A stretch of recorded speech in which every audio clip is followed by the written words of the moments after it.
What's up? I'm Justice. And I'm Jo. And this is The Guest Room, where we have casual, candid, and occasionally cutthroat conversations. This episode, we're talking about timeliness. Punctuality. Is it important, or is it just a societal expectation?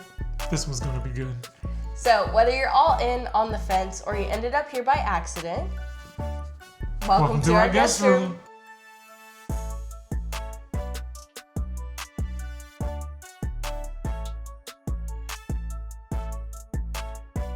So this week we shared a clip where I was talking about timeliness.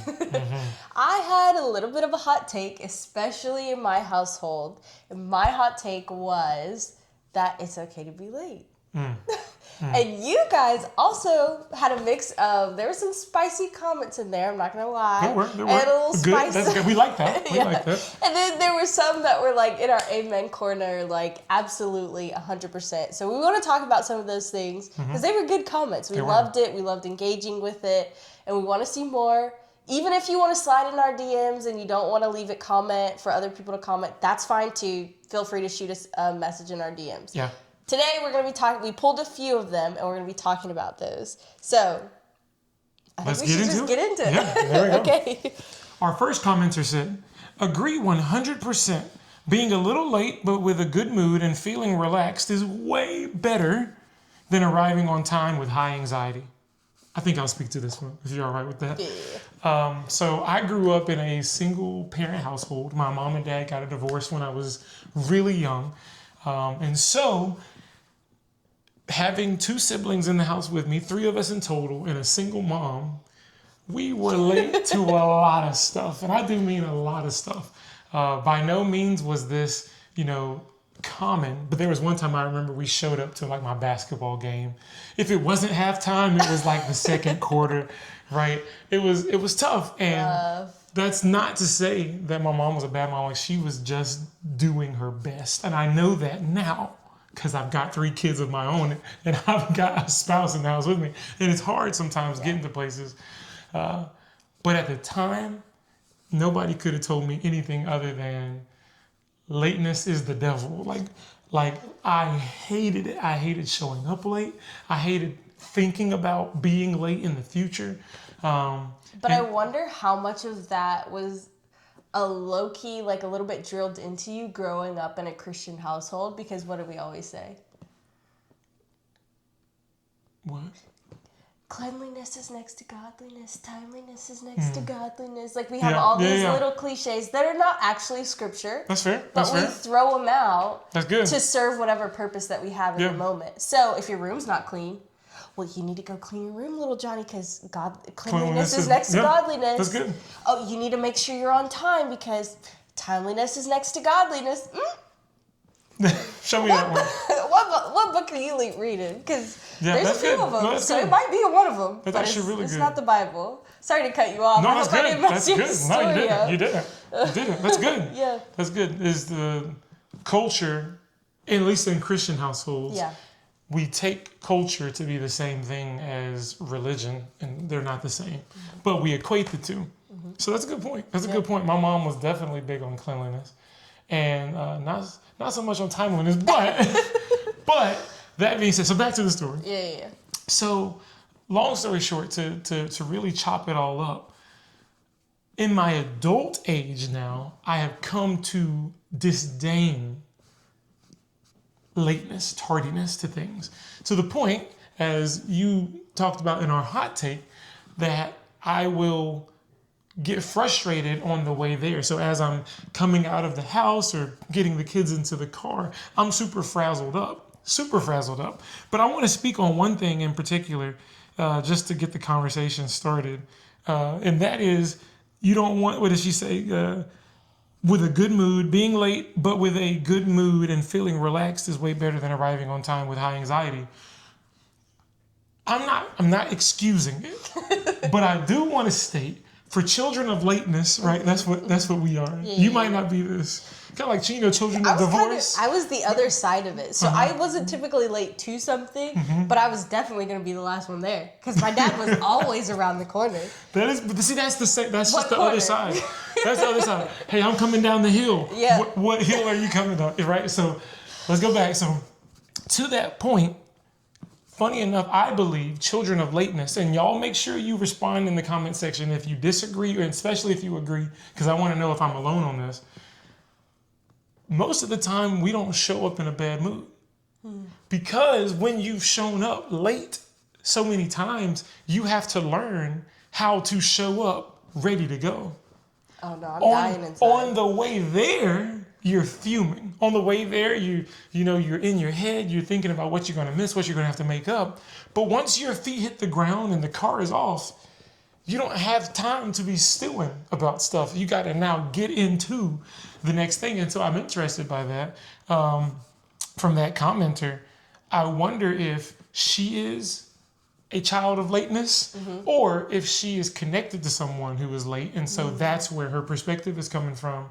Because in my understanding, the people that I know who are children of very late parents, of I would say habitually late parents, we all know how to turn that thing on. Like, you just switch it on. No. And once you're there. I didn't get that gene. Really? I show up high anxiety. Like, I'm stressed. Yeah. But you said you didn't get there ahead of time.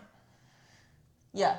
So I think that's what I'm saying. Gotcha. Okay. Because you were never late there to get there, you didn't have to turn the switch on because you got there on time.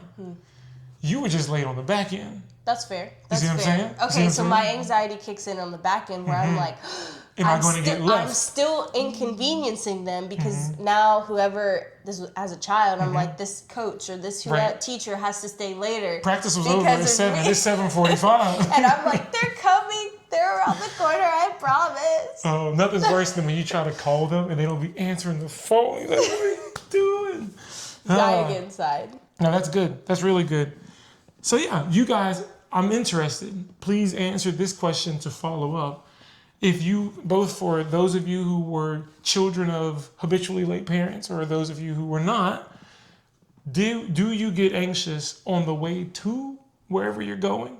Or is it typically once you're there, you get anxious because of your lateness? Y'all heard what we said, respond to it. But I think that's a solid observation. I could be wrong, but I don't think I'm wrong there. I think I'm informed at least a little bit. Informed by experience or trauma. But I think that kind of leads into another comment that I really loved. And someone said, peace over punctuality. And I've never felt something more true in my bones.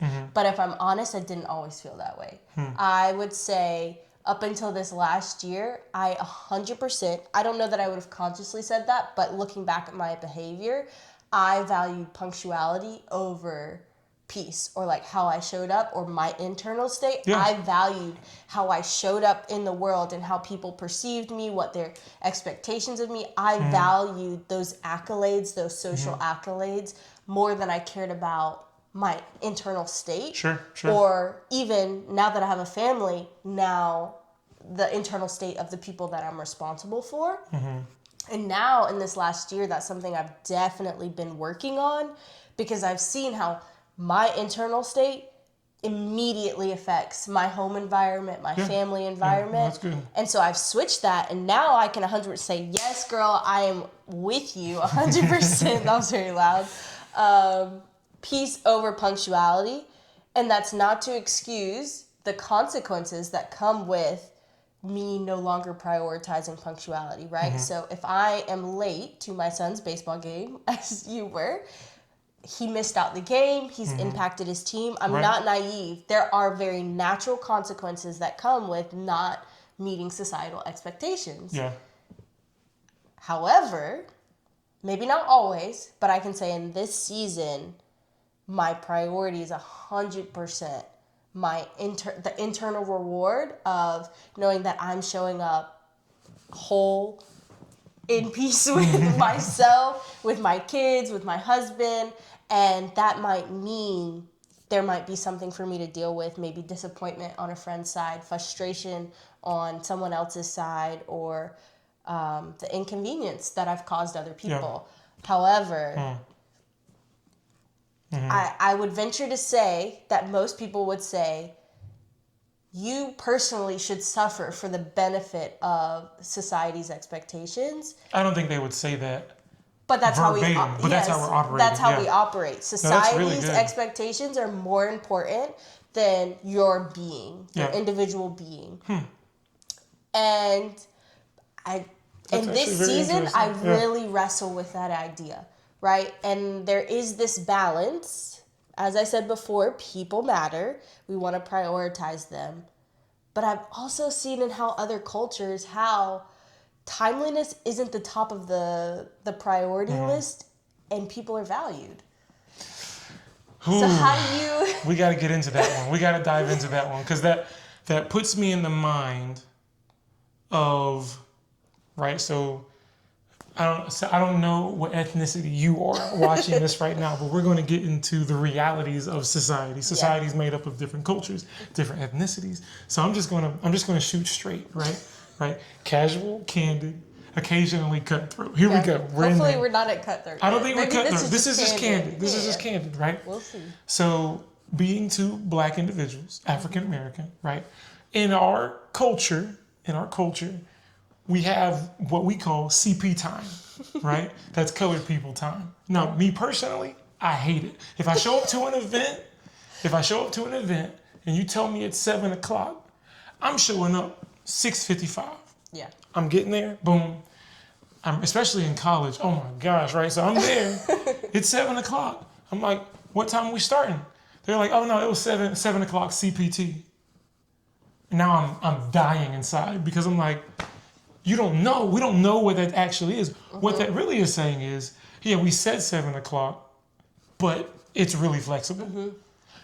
We're waiting to see the person we're looking for. I'd be okay with it if it's 7 o'clock Eastern Standard Time, but CP time, it's 8 o'clock. At least I have something to look forward to. There's no measure at all. We're waiting on scientist brain. Maybe like a measure for things. But here's the thing, going to the point that you stated, there's CP time or CPT, colored people time. I know for a fact that there's African time. That's different than CP it's time. Different. Let's be clear. It's worse. It's different. Or excuse me. Look, my love for punctuality is showing. And so I say it's worse. But if I'm talking to an African person, they would say it's better. Maybe because they are looser around the idea of punctuality. Yes. In my mind, it's worse because they're going to show up later. Yeah. And it could be hours. It could be hours. It's not like 30. It could be hours, 100%. Don't ask me how We've I been know. to several graduations, weddings. We're talking about, these are things where we show up. And there's just no frame of reference for what time you're starting other than we're going to start soon. Have fun. Have fun. Look just it up. Enjoy it. Just enjoy yourself. And then the last thing being island time. That's also a thing. If I had to guess, I only know 2 islanders that I've actually had conversation with. I think their reference is in between CPT. I keep saying CPT time. Colored people time and African time. Island time's in the middle, right? So that's the Caribbean and then Latin islands as well, right? But here's the thing. Here's the candid nature of this podcast. Where are the white people at? I'm just being honest. Here's the thing. If we really boil it down, I'm not saying white people aren't late, but I do think that ethnicity, especially outside of America, when you get outside of America, there is a much less evaluation on timeliness. Definitely. And because American culture is definitely not completely white based, but it's a large part. There's a large part of whiteness in America, right? So that value, that desire to be punctual, I think has some foundation in that. I don't know. I don't have the answers to that. But I've never once heard somebody say, oh yeah, they're on white people time. Yeah. It's not happening. I've never heard that. If you're white, please correct me. Please correct me if you're in the comments. I mean, I have served as a worship leader in at least 4 different churches. You know, some in a small scale, some in a large scale. I've been in black churches where they say it's 10:30 start. It's on the sign. Hey, join us on Sundays for 10:30. And if whoever you're looking for isn't in their pew yet, who you know is going to be there, hey, give it about 7 more minutes. So I'm just up there strumming away, waiting for the thing to start. I've served for the last 5-ish years in a predominantly white church. There has not one time have they said, hey, delay for about 5 minutes while people are still coming in. No.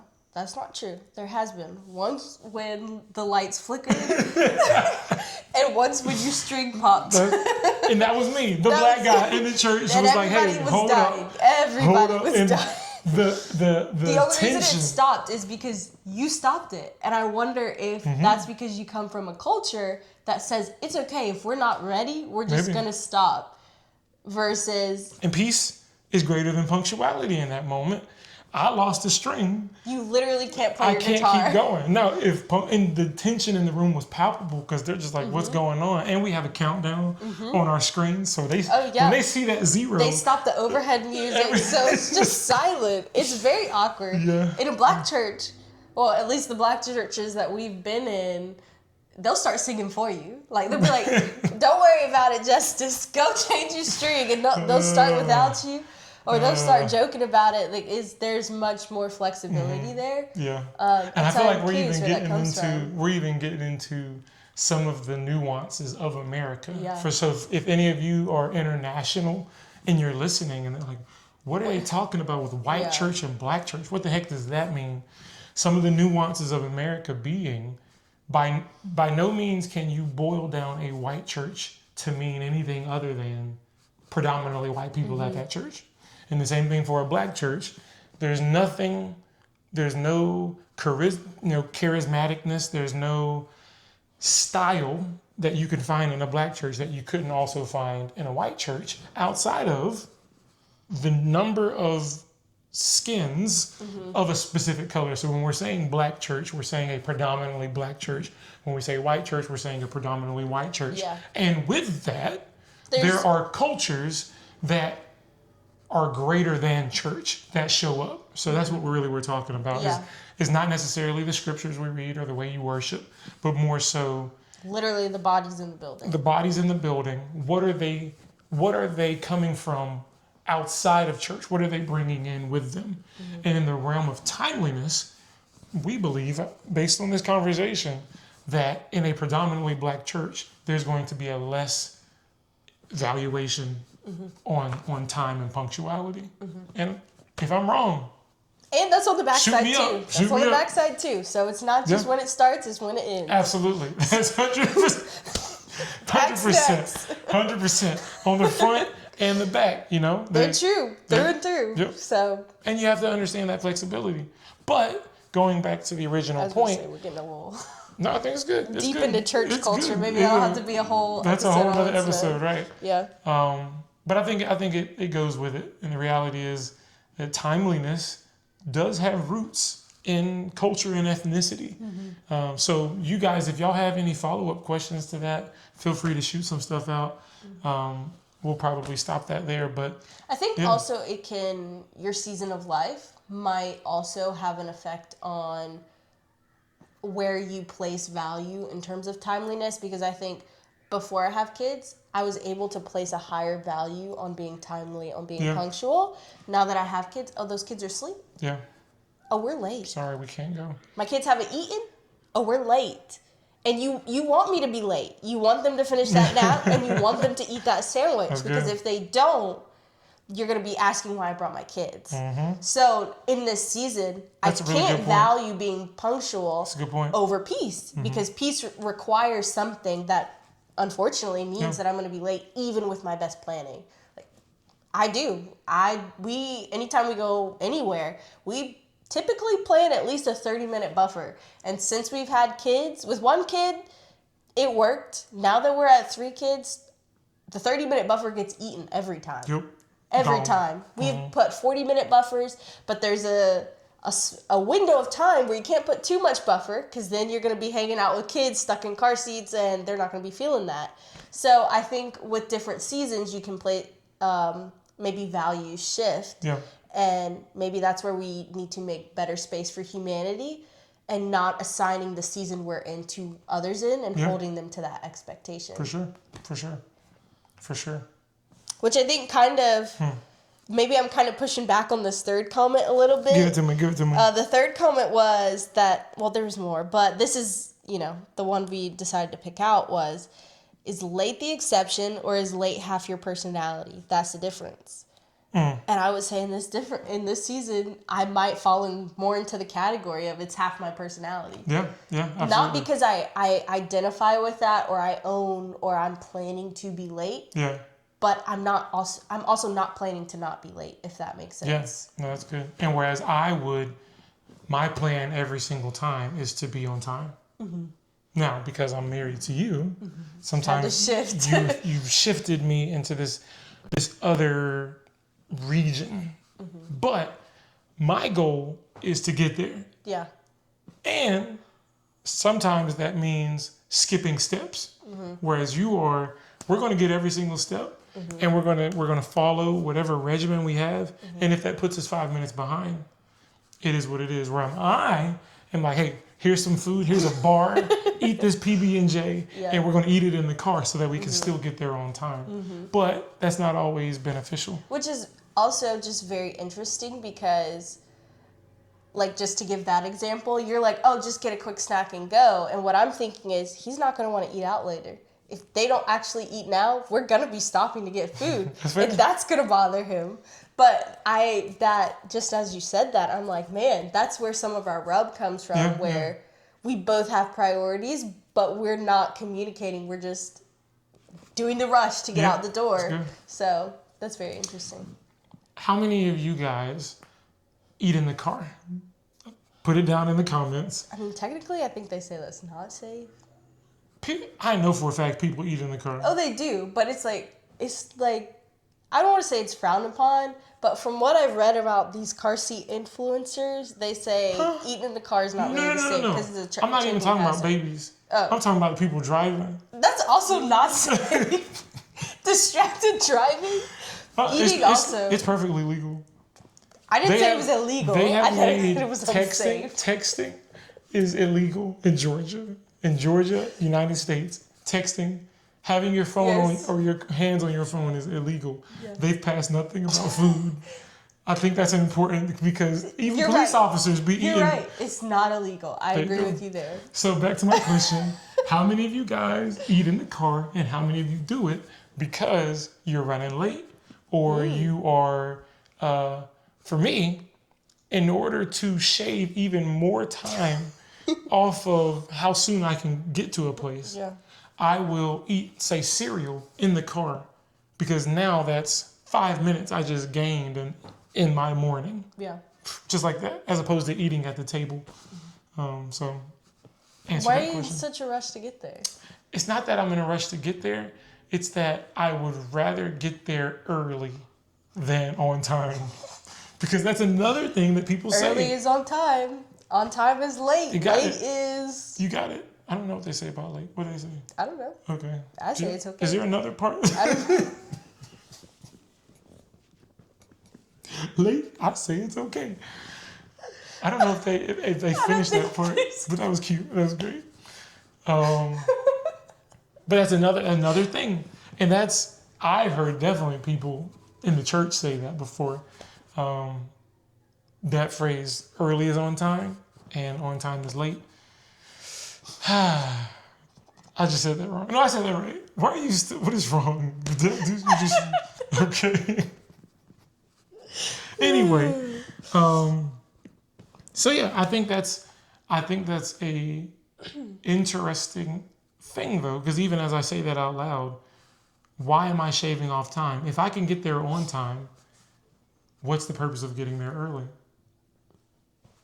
Other than to avoid potential things. Mm-hmm. And really what this all comes down to, I believe, I'm about to, oh, here I go. This is the cutthroat part.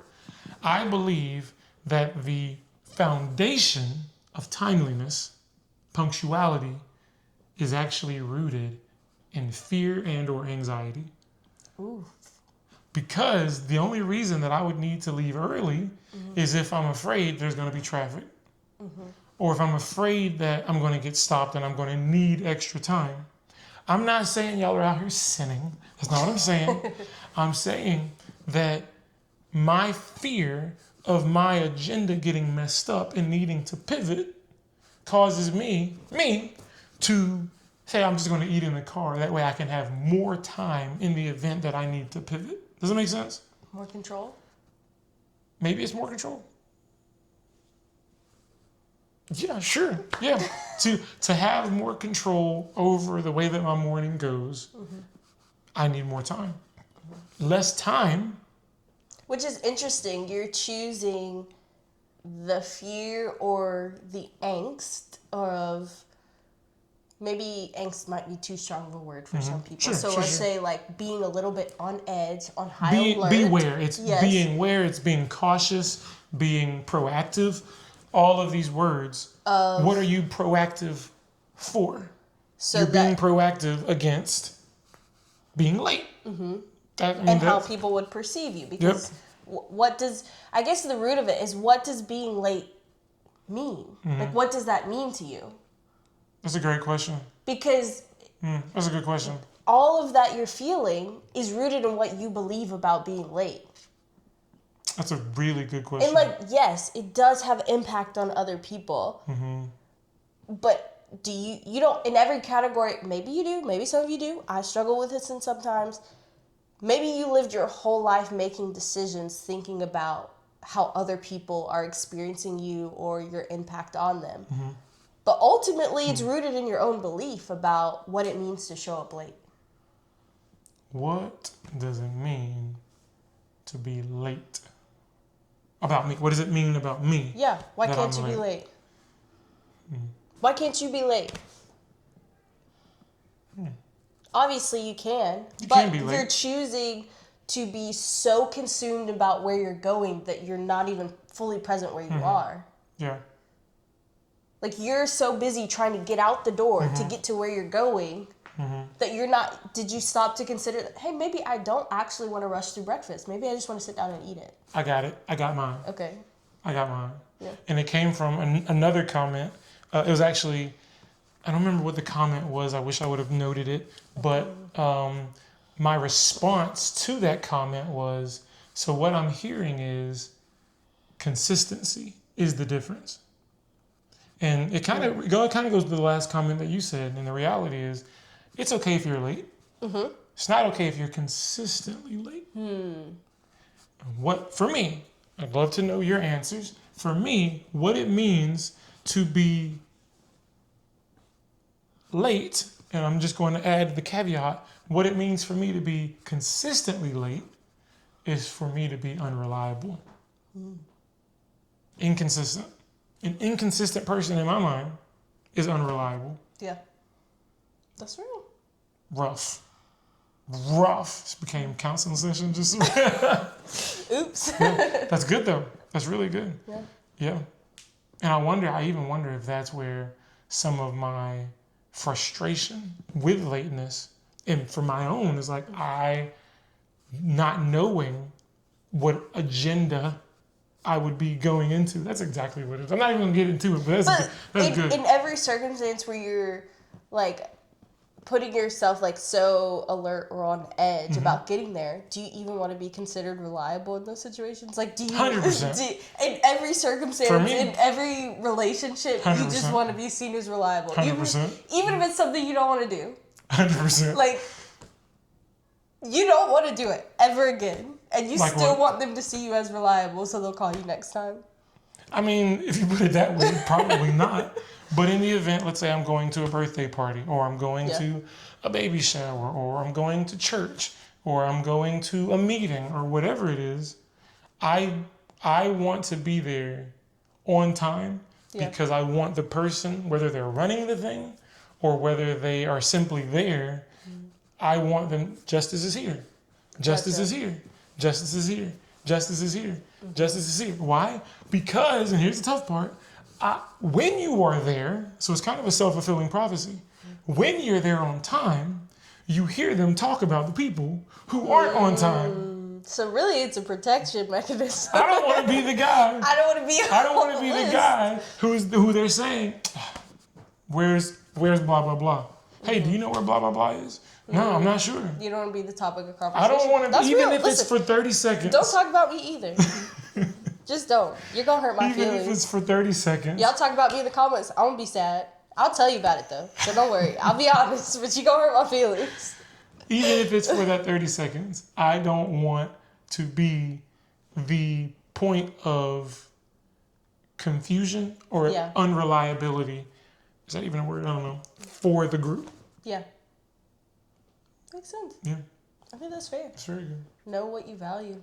Yeah. I definitely, more than, and that's actually a really good point, more than timeliness, I value consistency. Mm-hmm. Being and timeliness is a way to show consistency. Yep. That's good. Good. Dang. Bars. Nice. That was good. That was good. It turned into a counseling session for me right there at the end, but didn't mean to. No, that's if we're being honest. We're just having conversation. What is good counseling? You are speaking with somebody, whether it's on the phone or whether it's in person. You are dialoguing with someone and unpacking things. Because everything has a foundation or a root. Yeah. So we're just talking and getting to the root of things. And you guys can too. But if you think that some of the roots or foundations that we've uncovered might not yet be the real root or foundation, or maybe we're looking in the wrong spot, feel free to comment, feel free to DM us, feel free to put us on your story. We don't just want hype men, although it feels good to know that you guys agree with us. Yeah. But for some of you guys that disagree, by all means, let us know. And if we get enough conversation around this, shoot, we'll do another podcast on it, and to bring in some more of those comments if we've missed anything. So, hey, thank you guys for watching. We look forward to having you again in our guest room. See ya.